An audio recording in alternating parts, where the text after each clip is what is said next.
Hello, Victor here at restoringmercedes.com. I'm going to make this update so I don't forget what was done with this 600 SCL project 1992. Now it's this is vapors because we have about probably around 45-50 degrees or so outside Fahrenheit, and the car has been sitting for a while, so it's vaporizing the moisture in the exhaust. So that's nothing to be worried about. It has to just blow out the exhaust.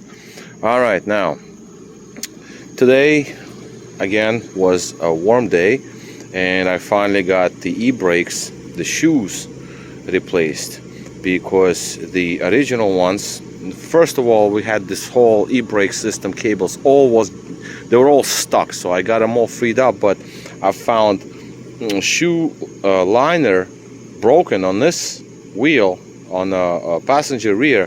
One of them was completely gone. Let me see if I can find the old one. Okay, I found the old shoes, parking brake shoes. So as you can see, these were frozen, and I think somebody dragged the car and really messed up the shoes, and they seem to be original. But this one right here, this one does not have any friction attached to it. This one is gone. The other ones are cracked, and yeah, I think somebody dragged the car with e-brake being on, plus the age. I think these are original, 1992. They're 30 years old, 31 to be exact. Actually, maybe even 32, because 92 vehicle was made in 91, so 32 years old. And as you can see, they're pretty bad. So I finally got the braking liners, the e-brakes replaced, and these go straight to garbage. Now e-brake is perfectly fine. You push the pedal, it just like barely goes down. Interior I'm not dealing with right now, but I will. It's just that it's all messed up. But what I wanted also to have done is, well, there is a previous video about the shock absorbers, the struts, the rear struts, and I think I have to check the height, because I think it's a little bit too high, but it doesn't matter. The last thing I wanted to do, while the weather allows me to, is to deal with the speed sensitive steering. Now this is the SPS module. This is the PML. Now it sits in the trunk, in the rear section of the vehicle, whereas newer versions sit right in the computer box. Now the engine harness here, body mounted, was replaced. That wasn't me. It was just like done. So, and there was a plug that was just left there with just two wires to it, blue and brown, if I remember correctly. Yeah, here's the piece of the plug that was just laying there in the computer box. Oh, I'm sorry, blue, yellow, and brown, green. That's what it was. So the solenoid that activates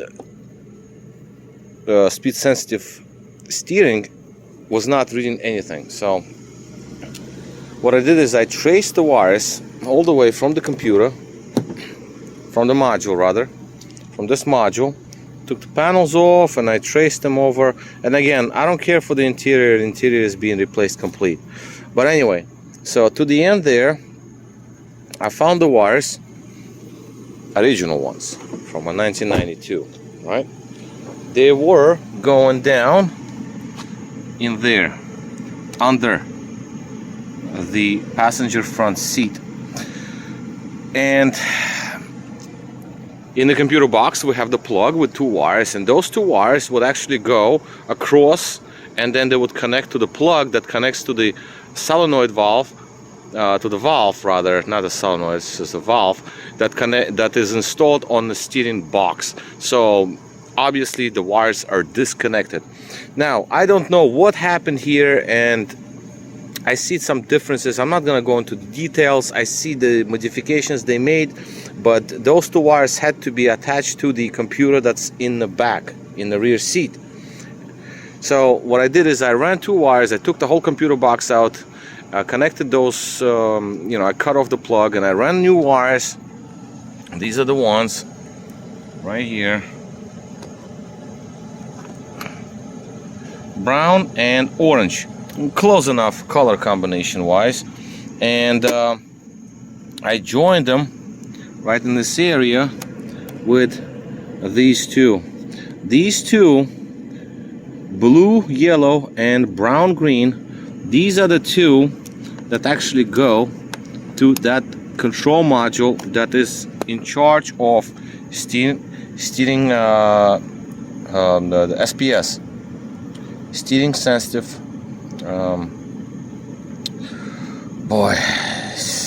Whatever that is, it's just like, it's just the steering gets light when you parked and then gets tighter when you drive fast. Steering sensitive sensor, whatever, SPS. All right, so now the steering wheel is finally nice and loose. As you can see, I can spin the wheel and it just continues going. One finger operation.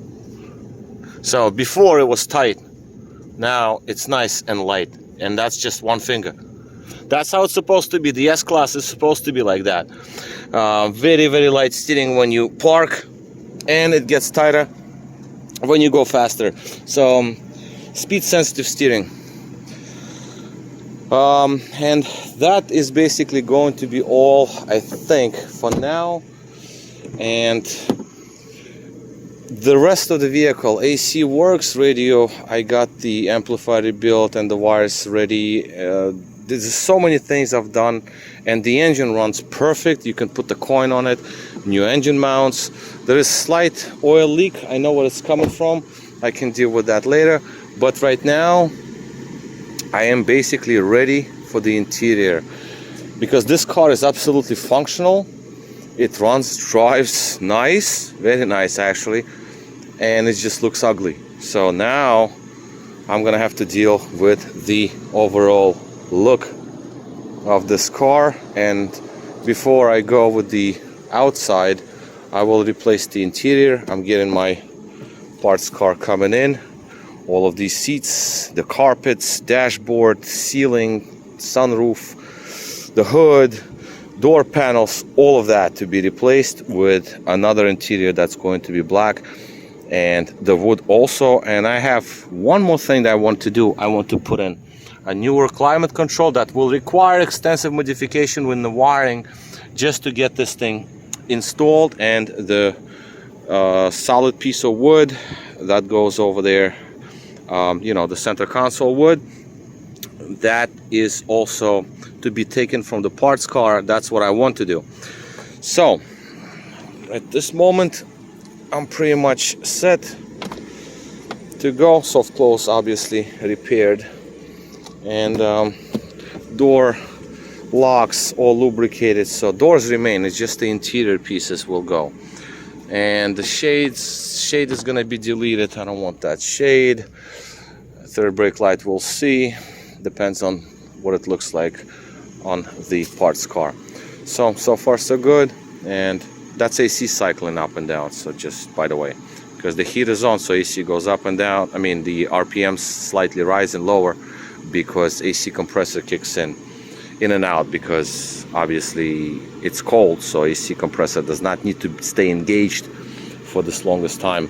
And that's another thing, that's also another thing that I have to deal with, because the newer climate control from a 97 vehicle has different schematics and different activation on AC compressor. There's a speed sensor on this one, and there's no speed sensor on the other one, but the other one has the sensor on the receiver dryer. So I have to, whatever, I have to deal with all that just to make it happen. I just want this to have a newer 97 and up single piece climate control.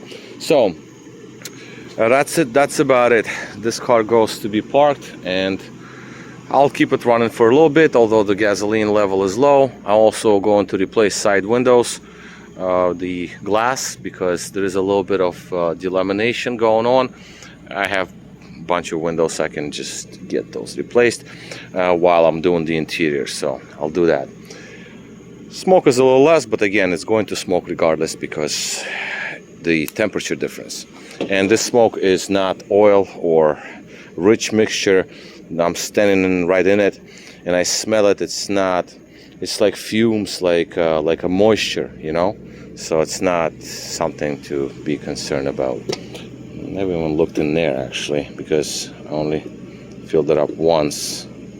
All right, anyway, so this is it. This is the update on this vehicle, and off it goes to be parked away, because I have one more project car that I have to check it out before it goes into hibernation. And this was the job to be done when the weather allows, and that's what I did.